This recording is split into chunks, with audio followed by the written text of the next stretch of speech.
All right, what's up, everyone? I want to apologize for the fact that the Soldier Nation video isn't up. My guys that do the filming and editing, they're in Las Vegas right now with the file.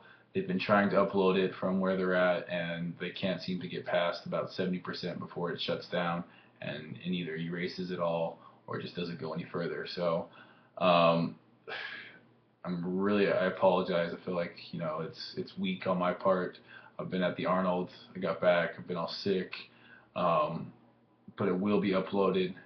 And tonight I kind of wanted to talk to you about something that I think is a little bit more important, something that I think doesn't really get talked a lot about with myself and with the industry and just with life and everything. I got back from the Arnold. Thank you for everyone who came out. But I got back and I was just feeling, man, why do people really want pictures? What have I done with my life? Why do I, I'm a spokesperson. I'm more just a fitness model. I haven't really done anything. I've won a couple shows and fitness stuff. But what really is that? I had somebody that didn't like me. I'm a people pleaser. I'll just start off saying that. I like people to like me. It's probably I do it so much, and I want people to like me so much. It's probably a character flaw because sometimes I'll say or do things just to get people to like me, and I don't necessarily want to be that. I think that as I've grown up, I realized that just causes more heartache and more insecurities than just being straight up honest with people, even if they might not like it at first. They'll respect you, but it was brought to my attention by someone else in the fitness industry who I felt like just hated me. I don't know why they were saying things about me, this and that, you know, talking bad about Soldier Nation, and I asked them, like, what's up? Why do you not like me? And they kind of let me have it. They let me know exactly what they thought of me, how I was phony, how I put an emphasis too much on looks, have no real work ethic, that I should tell people the truth about things. And, I felt like it was a little harsh, but at the same time, there was some truth in there. Obviously, this person I felt like wasn't getting this gist of what I think is important in life. And because I felt like there was more to me. What they were saying about me was the exact opposite of how I want to be in my life and how I want to be portrayed to people. I figured that if this person thinks that way, um, maybe it's a people pleaser in me, but I want to make sure that everyone out there knows exactly where I stand on things. I want to be transparent in what I stand for and what I believe. And look, first off, let me just start off with soldier. I never, ever, ever meant that as a derogatory term or meant to disrespect anybody that serves in any military anywhere. I posted that question on Facebook and just had amazing responses saying, I know I'm in the military. I like it. I know it's kind of a cheesy word. It's more fun than anything. I don't take myself too seriously. I think people that really know me know that I can be a little cocky or a little insecure or whatever you want to call it, but at the same time I can laugh about things. I can laugh at myself. And Swolder is just a fun something that was fun, something a friend of mine in St. George said to me one time, and I really liked it. Just kind of a fun gym word that I kind of took on because it does mean something to me. You take the word swole, going to the gym and building your muscles, and soldier, someone who has pride, integrity, hardworking, somebody that has courage, that stands up for what they believe in, are willing to fight about it. And I think that's what I wanted it to be, somebody that, so combining those words, I want it to be someone that goes into the gym with a purpose, somebody that has more of a purpose than just looking good. They're taking what they have in the gym, the hard work they're willing to put in, and translate that into their everyday life. It isn't always easy to go to the gym every day when you're not wanting to, or squat a bunch of weight, or really push yourself to the maximum. When I got divorced when I was younger, when I was 24, I'm 28 now, when I got divorced at 24, the gym was really the only place I felt like I had success in life. Growing up too, I was always the strong kid. I was always the good athlete. So it's really the only success I had known, and I put a lot of emphasis that's who I was. So I went back to the gym and I started competing for shows, and I really liked winning shows, and it made me feel good. But at the same time, that's really, it can't be about just a visual representation on the outside. For those of you that do contests out there, just make sure that you're doing them for the right reasons.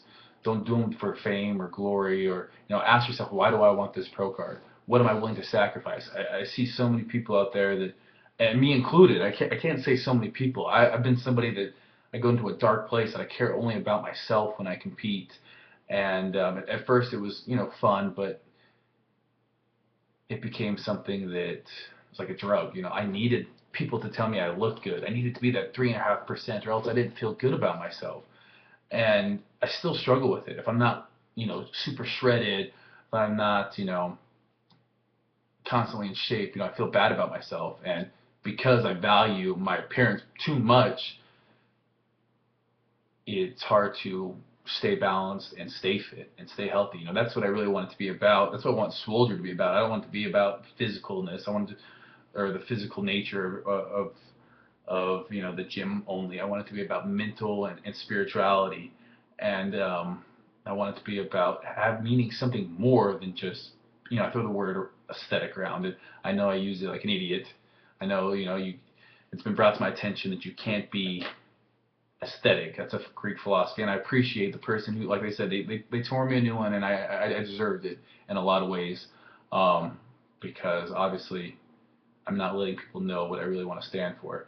I've mentioned Ziz out there and even quoted him, and that's more out of fun.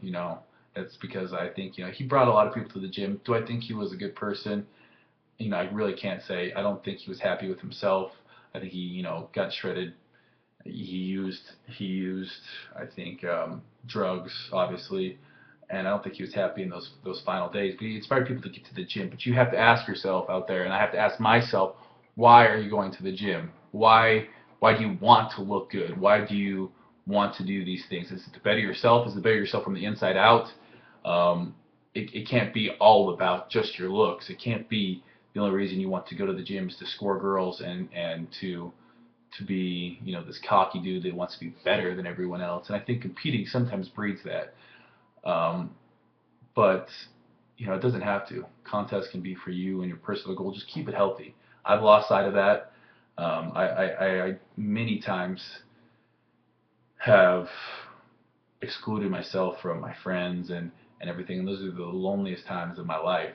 I know I make it seem like I always have my shit together, but part of the reason I moved back to Boise is because California, I was comparing myself to everyone, comparing myself to this person that drove this car, or this person that got that gig, and I wasn't happy for them. And if you're not happy for someone else, you're never going to be happy either. It's not a competition between people, and it was for me, and it's something that I have to be very careful with, because I'm a prideful person, and I know that if I don't keep God the center of my life, that I get out of whack. And I'm not pushing. I don't want to throw the Bible or throw God in your face or whatnot. I don't want to be a Bible thumper, but it's what I believe, and people that follow me know that. And if that just makes you disgusted, then I'm not going to please everyone. You're not going to ever make everyone happy. And even though sometimes I try and I want to, and I get mad and somebody doesn't like me, you're not going to make everyone happy. I'm not saying I have the best physique out there, and I do put too much of an emphasis on the physical nature of things, but it's only led me to being the times I've been most unhappy, are the times when I focus on those outer things rather than really changing who I am, the work ethic, and serving other people. My sister, my family, it's funny, none of them are in the fitness industry. They're teachers. My sister had her PhD in theology. The other one's a nurse. And my family's never seen me compete. Actually, the one time they did see me compete, I lost. So they have no idea what goes on at expos. They see me in a magazine. They're like, cool, good job. But they think it's all superficial, shallow. And in a lot of ways it is. And they keep me humble. But I was, growing up, I was that kid who liked to, do my hair in the mirror. And, there's nothing wrong with that if you're balanced, if you keep it in check. But it can't be the most important thing in your life. And it can't be the most important thing in my life. And that's why I'm here expressing that opinion.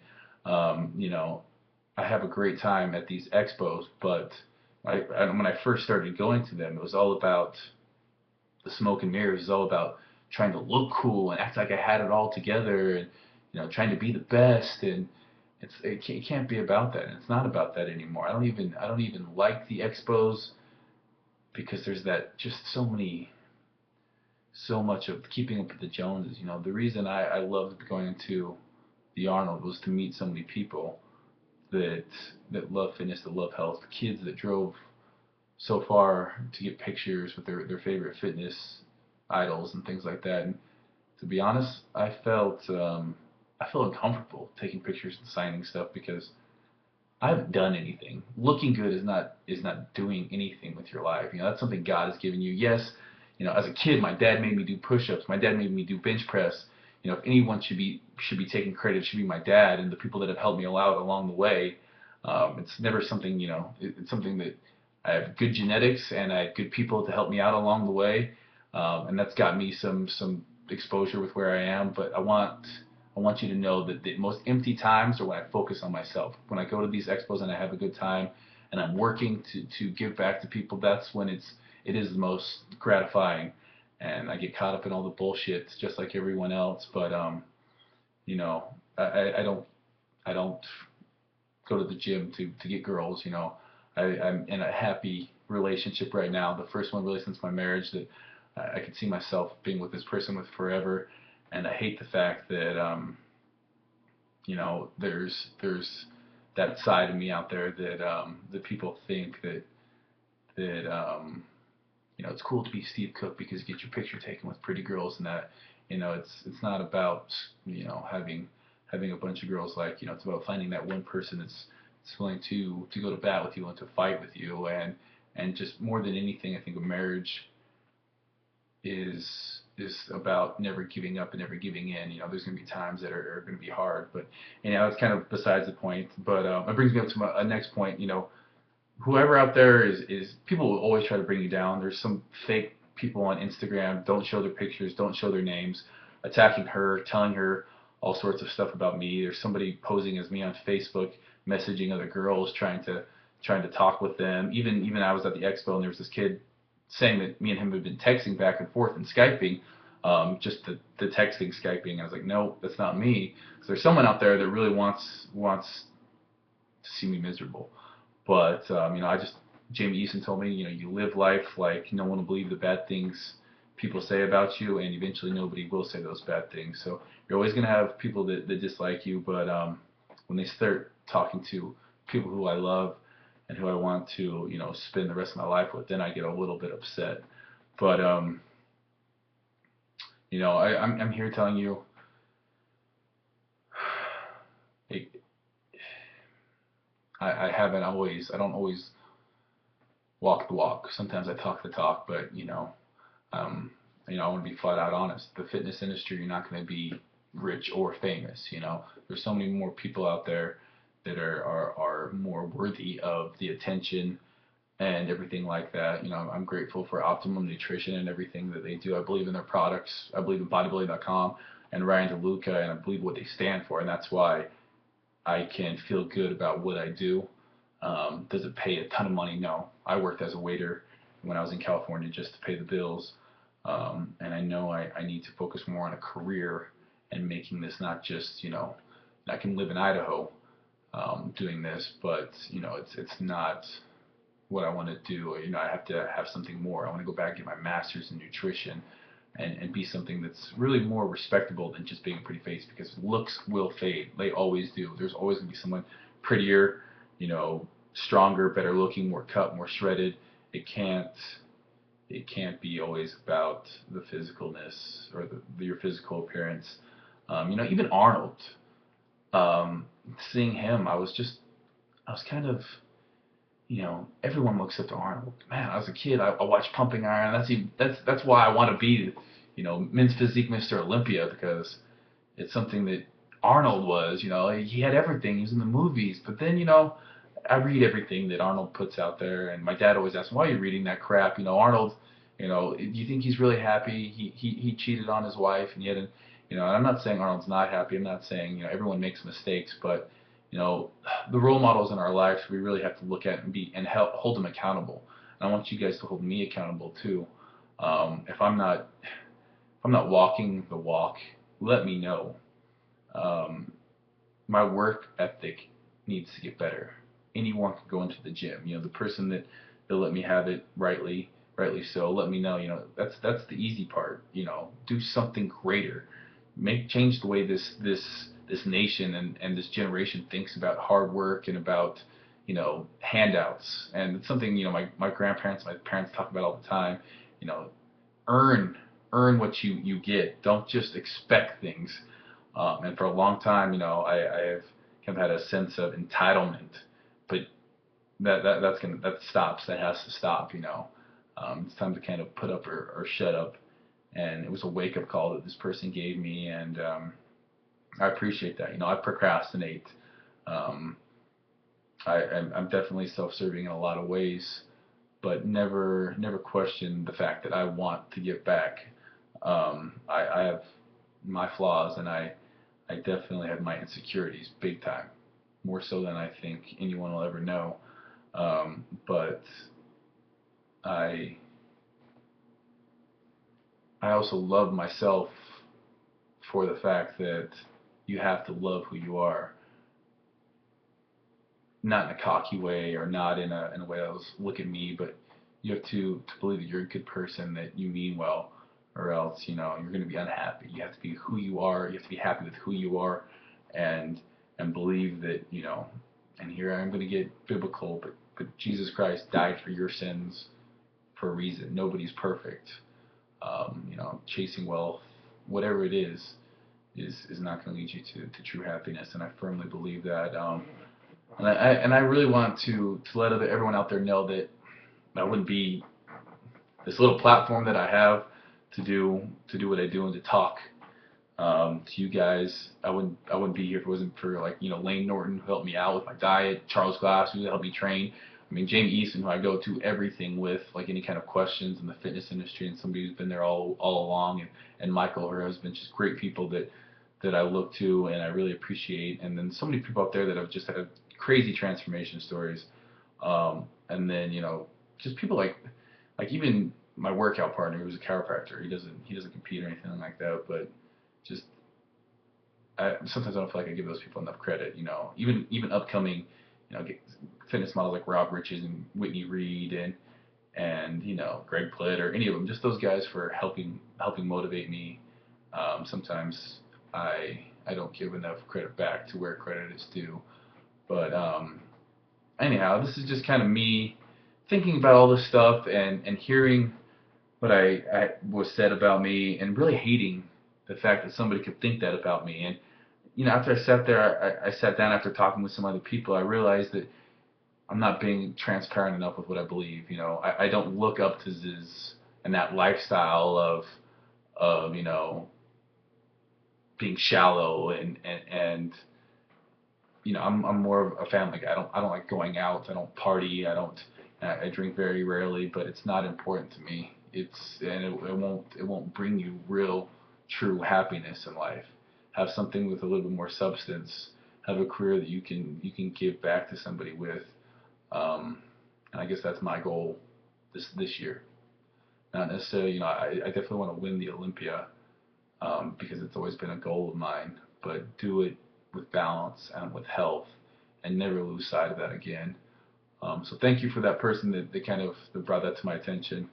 Whoever it is out there that's tearing me up on or writing awful messages and posing as me, that's not cool. It's I guess flattering to a certain extent, but it's childish, and I don't appreciate it. But anyhow, sorry there's no Soldier Nation video tonight. It'll be up tomorrow.